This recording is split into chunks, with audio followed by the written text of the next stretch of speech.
क्या दिल्ली में महिलाओं के लिए मुफ्त बस सेवा अब बंद होने जा रही है?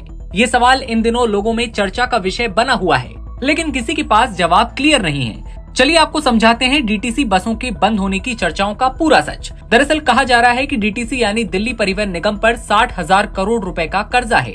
ये कर्जा और भी लगातार बढ़ रहा है।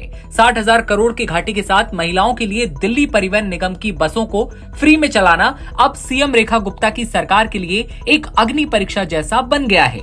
दरअसल टाइम्स ऑफ इंडिया की एक रिपोर्ट के मुताबिक दिल्ली परिवहन निगम का घाटा 2015-16 में 25,300 करोड़ रुपए से बढ़कर 2021-22 में करीबन 60,750 करोड़ रुपए हो गया है, क्योंकि बेड़े में कमी की वजह से 45% बसें पुरानी हो गई हैं और उनमें खराबी की संभावना ज्यादा है, जिसके परिणाम स्वरूप बेड़े का उपयोग कम हुआ है। टीओआई के मुताबिक घाटे की मुख्य वजह डीटीसी का किराया 2009 से नहीं बदलना है, क्योंकि दिल्ली सरकार ने कई अनुरोधों पर ध्यान देने से इनकार किया। महिलाओं को मुफ्त बस यात्रा की सुविधा मिलने से बोझ और बढ़ गया।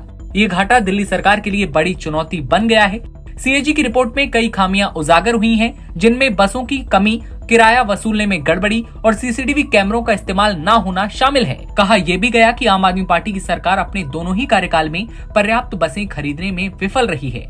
इकोनॉमिक टाइम्स की एक रिपोर्ट के मुताबिक डीटीसी के सामने सबसे बड़ी चुनौतियों में से एक उसका पुराना बेड़ा है। मार्च 2022 तक निगम ने 3,937 बसें संचालित की, जो जरूरी 5,500 से काफी कम थी।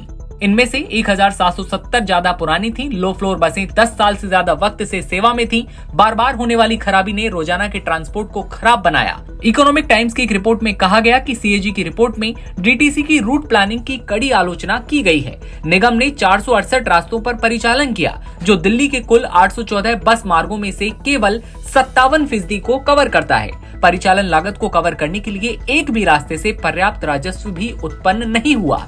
परिणाम स्वरूप 2015 और 22 के बीच अकेले परिचालन से ये घाटा लगातार बढ़ता रहा। घाटे सहकर महिलाओं को फ्री बस सेवा दे रही डीटीसी अब सीएम रेखा गुप्ता के लिए बड़ी चुनौती बनती जा रही है। डीटीसी का 60,000 करोड़ का घाटा दिल्ली सरकार के लिए बड़ी चुनौती है। महिलाओं के लिए मुफ्त बस सेवा से घाटा और बढ़ा।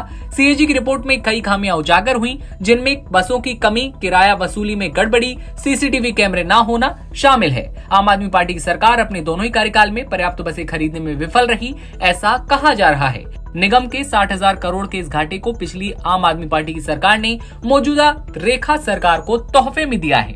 हालांकि परिवहन मंत्री डॉक्टर पंकज सिंह ने बसों में महिलाओं का सफर जारी रखने का ऐलान किया है, लेकिन डीटीसी को घाटे से उबारना उनके लिए भी चुनौती होगा। यहाँ चौंकाने वाला फैक्ट ये भी है कि डीटीसी ने पिछले 7 साल में अपना घाटा रोकने या कम करने का कोई प्रयास नहीं किया। हालांकि अभी बसों में महिलाओं की फ्री यात्रा जारी रहेगी। परिवहन मंत्री का कोई भी बयान फ्री यात्रा को बंद करने को लेकर अभी नहीं आया है। तो ऐसे में देश दुनिया की तमाम खबरों को सबसे पहले देखते रहने के लिए आप बने रहिए एनबीटी ऑनलाइन के साथ।